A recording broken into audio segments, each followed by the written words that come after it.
La suite, c'est notre thématique droit aujourd'hui. On a été très large sur le propos liminaire concernant ce droit-là. On vous donne le sujet héritage et succession. Quelle démarche en cas de biens confisqués par un tiers? On aura à débattre avec, bien sûr, Madame le juge d'instruction Enoko Eunice Bokola dans quelques instants. Mais avant, le cas pratique. C'est bien sûr le rituel d'illustration avec l'élément.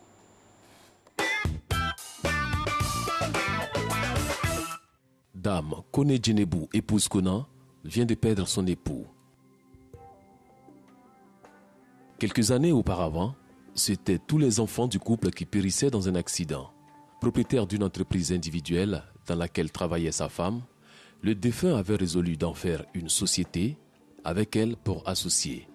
Mais il décéda sans pouvoir le faire. Mon mari et moi sommes mariés il y a 30 ans maintenant. Nous sommes mariés sous la communauté des biens. Et malheureusement, le Seigneur l'a rappelé auprès de lui. Au lendemain de sa mort, un monsieur apparaît, se proclamant le fils de mon mari qu'il aurait eu avant de m'épouser. Et ce dernier est soutenu par ma belle famille. Ils m'ont chassé de notre maison. Ils m'ont chassé de l'entreprise où je travaillais avec mon mari. Avec tous ces efforts que j'ai fournis avec mon mari pour relever cette entreprise, il dit que c'est son héritage. Ils m'ont arraché la maison, ils m'ont arraché l'entreprise. Et en ce moment où je vous parle, je me promène chez des amis juste pour avoir un toit pour dormir. Monsieur Ange Conan, le concerné, proclame être dans son droit et n'entend pas lâcher prise. Je suis Ange Conan, fils du défunt, fils que mon père a eu avant de rencontrer cette dame.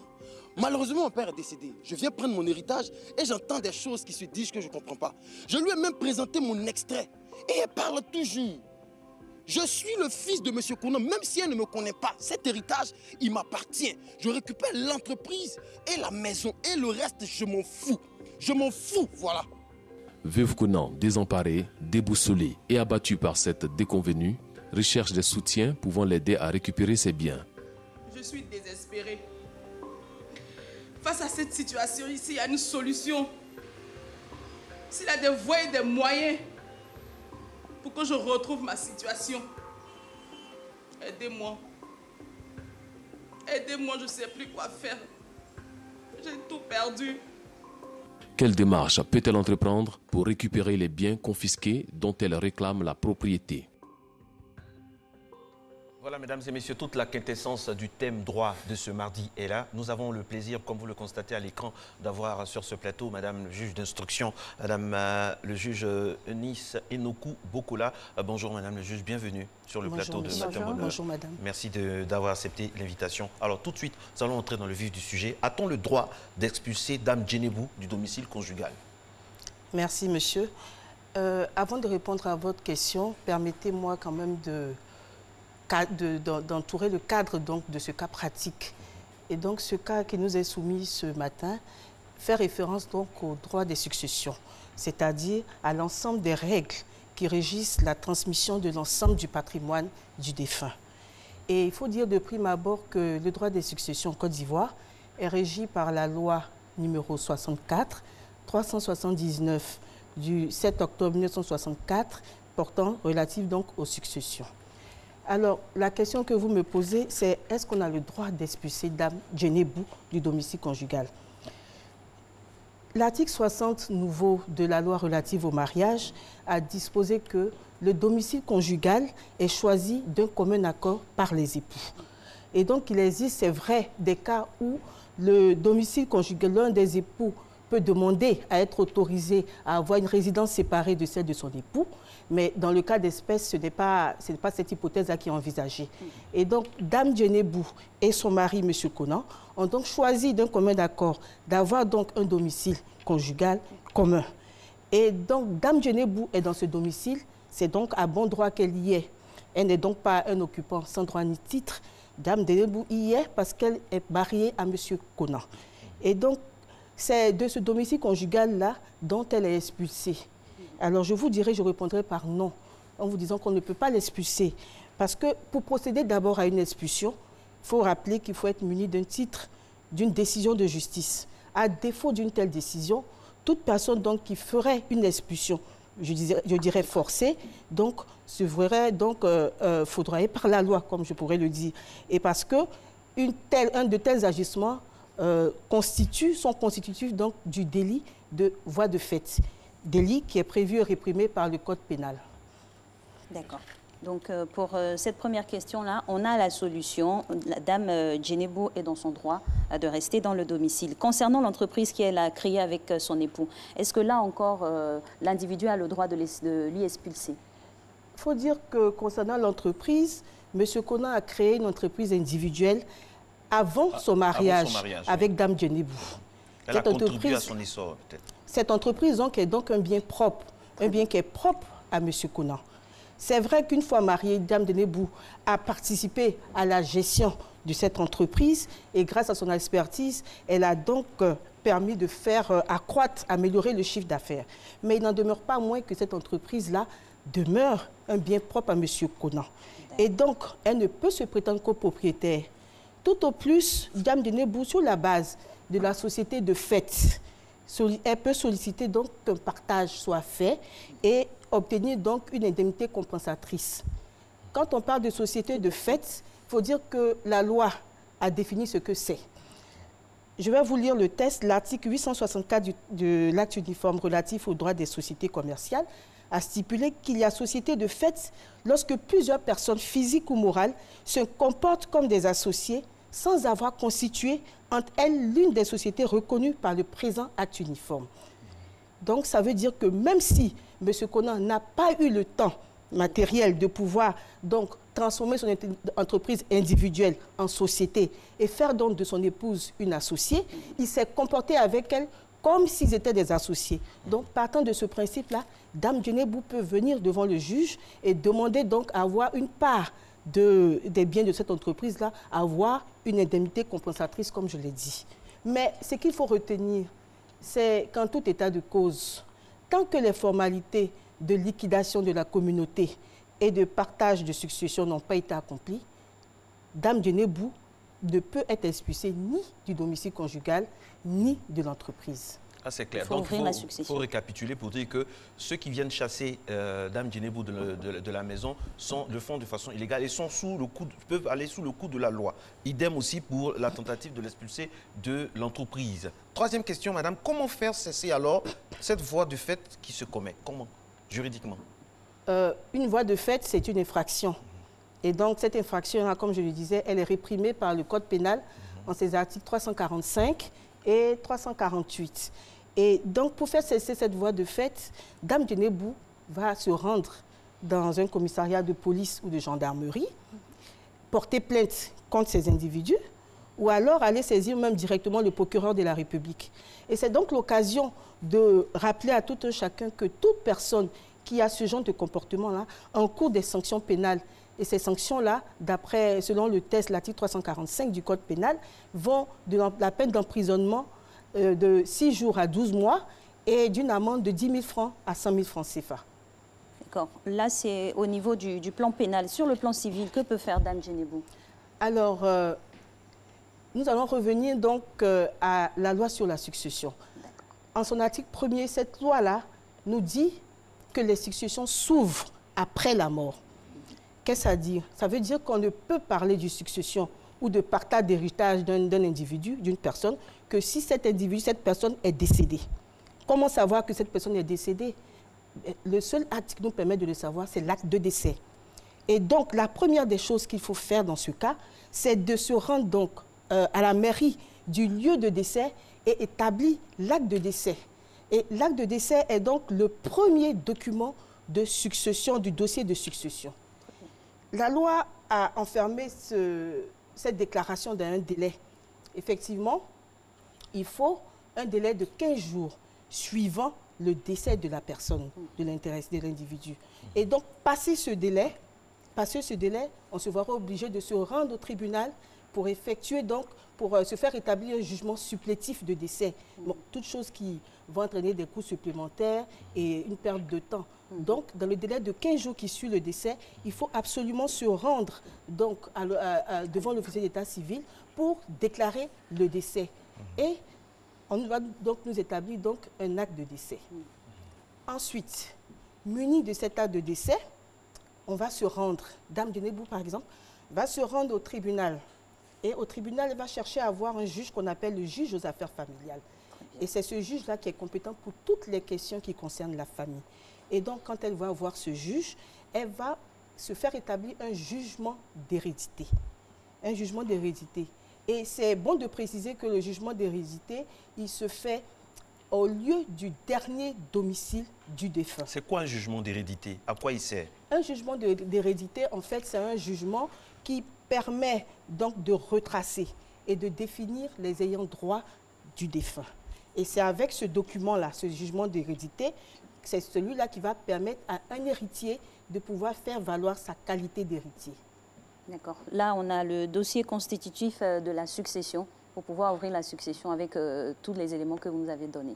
Non, c'est pas complet. C'est pas complet.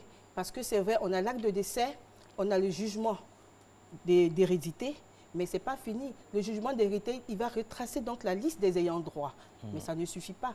La liste des ayants droit étant retracée, maintenant, il va falloir aller maintenant devant le juge, devant le tribunal, pour pouvoir faire le partage. D'accord. Pour le dernier document, donc le jugement d'hérédité, en combien de temps on l'obtient?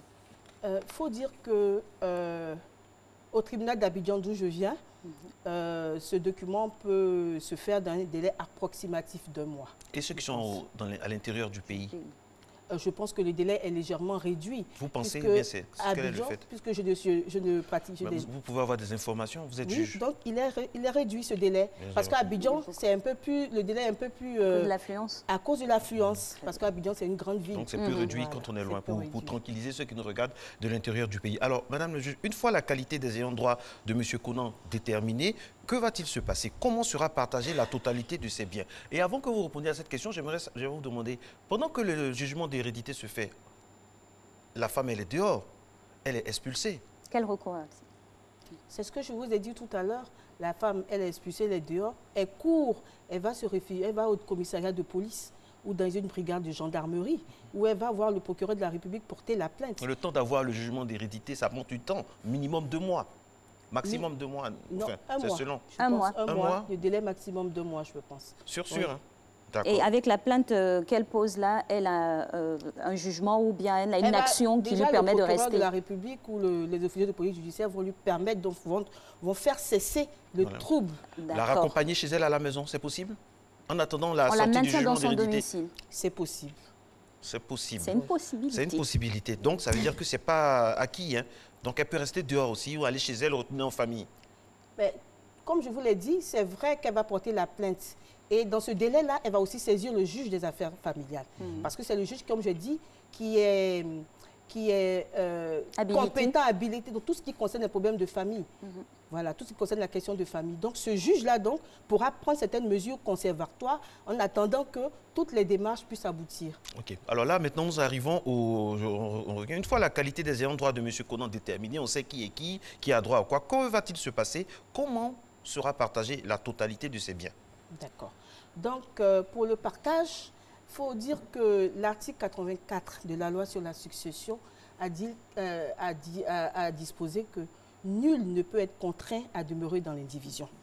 Ici, dans le cas d'espèce, Mme Konan était mariée sous le régime de la communauté de biens. Et donc, l'apparition de ce fils de son mari fait que désormais, M. Konan a donc un fils et la communauté de biens, c'est un régime matrimonial dans lequel les biens sont partagés entre les époux ou alors entre l'époux survivant et les héritiers du défunt. Et donc, en l'espèce, étant dans une situation de communauté de biens, donc les biens du ménage seront partagés entre Mme Konan et le fils, M. Konan Ange. Et donc, nul n'étant contraint à demeurer dans l'indivision, comme je l'ai dit, elle va donc munie de jugement d'hérédité, elle va donc demander au juge, demander au tribunal elle va saisir le tribunal pour lui demander à sortir de cette indivision. Et donc, quand elle va sortir de cette indivision, elle va demander que la communauté ayant existé entre elle et son époux soit liquidée et M. Conan-Ange va demander, bien évidemment, qu'il y ait partage de sa succession. D'accord. Donc, il ne peut pas se prévaloir de tout le patrimoine de son défunt père. Alors, qu'appelle-t-on régime matrimonial? Bien, le régime matrimonial, on va dire... C'est très important, là. Ah oui. Oui. Surtout que jeudi ou vendredi, il y aura encore des mariages. C'est l'ensemble des règles, des règles de droit applicables aux intérêts pécuniaires des époux. Il faut dire que cette notion en Côte d'Ivoire, elle a évolué. Avec la loi de 1964, cette loi-là imposait un régime unique aux couples ivoiriens. C'était le régime de la communauté de biens. Ah, okay. Depuis la loi de 1983, qui a modifié celle de 1964, le législateur ivoirien a permis aux couples d'opter pour le régime de la séparation de biens au moment de la célébration de leur union. Et donc aujourd'hui en Côte d'Ivoire, il existe deux types de régime matrimonial, donc le régime de la communauté de biens et celui de la séparation de biens. Alors, le cas qui nous intéresse ici nous montre que les mariés donc, ont choisi le régime de la communauté des biens. Est-ce qu'on peut profiter de votre présence là pour nous expliquer concrètement la communauté des biens? Ça englobe quoi? Ça dit quoi? Ça va jusqu'où? Ça s'arrête où? Quels sont ces... voilà, les tout. tenants et les aboutissants de ce... Faites-nous le scanner de la communauté des biens, s'il vous plaît. Donc, la communauté de biens, c'est donc, comme je disais, le régime... On dit de biens ou des biens? Communauté des biens. Des biens, des biens. C'est donc le régime matrimonial en vertu duquel tout ou partie des biens dont disposent les époux se trouve donc partagé entre eux. Ou alors partagé entre le conjoint survivant et les héritiers du défunt lorsqu'il y a dissolution du mariage pour cause de décès. Et donc, le régime, la communauté de biens a ses avantages et ses inconvénients. Et donc, comme avantage, par exemple, on va dire que le conjoint peut bénéficier de l'accroissement de fortune de l'autre, puisqu'il y a une masse commune. Donc, quand il y a un des conjoints qui s'enrichit, ça provoque automatiquement l'enrichissement de l'autre. Ça contamine l'autre. Voilà. Et comme inconvénient, je dirais que la communauté, donc l'actif commun a pour corollaire le passif commun. Et donc, les biens du ménage peuvent être engagés. Et donc, du coup, ça crée donc un inconvénient. Pour encore mieux expliciter la dernière partie, il faut dire que c'est tout ce qui constitue une créance, des dettes qui seraient partagées avec aussi son conjoint. Que ce soit les dettes, comme ce qui enrichit, comme je disais, tout est partagé dans la communauté. Mais je rappelle que ça part de ce qu'on a eu quand on est marié. Quand on est marié, à partir de ce moment jusqu'à ce qui peut arriver. Les biens avant appartiennent toujours à l'individu. Les biens avant sont des biens propres. Et en Côte d'Ivoire, depuis donc 1983, il y a deux communautés, la communauté des biens et la séparation des biens. C'est très important à souligner pour ceux qui nous regardent. Je rappelle que vous pouvez poser des questions à tout moment via nos différents sites #MatinBonheur. Alors, Madame le juge, vous avez dit que la totalité des biens de M. Conan serait partagée entre son fils et son épouse, Dame Djenebou. Cela aurait été-il le cas si celui-ci était né hors mariage, un enfant né d'un adultère? D'un adultère, oui. Donc, je vais être obligée donc de... Il faut que je donne la définition donc, de l'enfant adultérin. Apatrie ou amatrie, c'est sûr. D'accord. L'enfant adultérin, c'est donc cet enfant-là dont la filiation est établie à l'égard de ses pères et mères, qui, à l'époque de sa conception, étaient soit l'un ou les deux engagés avec une autre personne dans un mariage. C'est celui-là qu'on appelle enfant adultérin. Donc, dans notre cas d'espèce ici, M. Conan-Ange n'est pas un enfant adultérin, c'est un enfant naturel. Il est né avant que son père ne se marie avec Dame Djenebou. Voilà. Donc, la loi, en ses articles, je vais vous dire, la loi sur la filiation, en ses articles 22 et suivants, dit que l'enfant adultérin, pour que sa reconnaissance soit valable, doit être reconnu par son père, mais avec le consentement de l'épouse de celui-ci. Très important. Très important, de l'épouse de celui-ci. Et donc, ce consentement-là, il est fait soit au moment de la reconnaissance par le père, dans ce cas, il est incorporé à l'acte, ou alors il peut se faire devant un notaire ou un officier d'état civil. En ce moment-là, celui-là dresse procès verbal de cet acte-là de reconnaissance. Mais ce qui est surtout important, c'est que lorsque cette reconnaissance n'est pas faite comme l'a prescrit le test sur la filiation, l'épouse peut solliciter et obtenir l'annulation de la reconnaissance ainsi faite. L'autorisation, elle est constituée comment? C'est un écrit ou c'est l'autorisation verbale qui est prise en compte? C'est ce que je vous ai dit tout à l'heure, c'est-à-dire qu'elle se fait, le consentement de l'épouse se donne au moment de la reconnaissance de l'enfant, ou alors devant un notaire ou devant un officier d'état civil qui va en dresser acte. C'est très important pour la position de l'épouse dans le mariage parce que ça lui donne un certain charisme. Ça, j'imagine que dans l'esprit du législateur, c'était ça l'objectif. C'est compensatoire. Mais ce n'est pas total. Absolument, j'allais en venir. Parce que la loi a quand même arrangé une certaine exception.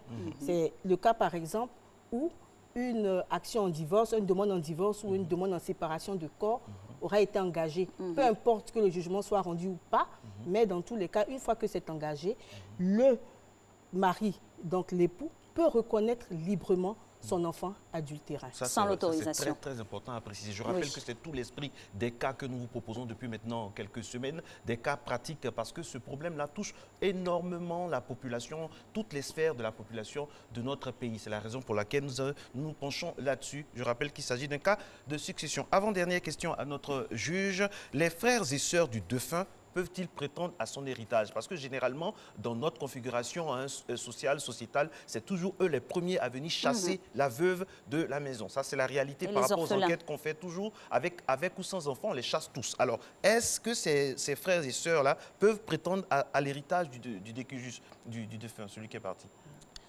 Il est bon de signaler ça. Je pense que, comme vous l'avez dit, c'est très, très, très important. C'est que la présence d'enfants exclut tout autre parent de la succession. Père, mère, frère et sœur. Dès l'instant où il y a un enfant, comme c'est le cas ici, dans notre cas d'espèce, avec M. Conan Ange qui est apparu, donc les frères et sœurs qui l'encouragent à aller chasser la femme de son père, ils l'encouragent, bon, je pourrais dire pour rien. Parce qu'il y a toujours un cousin du village. Ils ne bénéficieront de rien, ils n'ont droit à rien. Dès l'instant où il y a un enfant, ça exclut tous les autres parents de la succession. Mais dans le cas, ce qu'on n'a pas dit, Madame le juge, c'est que le couple a eu des enfants qui sont décédés. Il y a eu 3 enfants qui sont décédés. Et oui, ils se sont mariés, ils ont eu 3 enfants qui sont décédés. Donc là, ça veut dire que c'est la raison pour laquelle le monsieur Conan dont on parle est le seul. Le seul héritier. C'est exactement ça.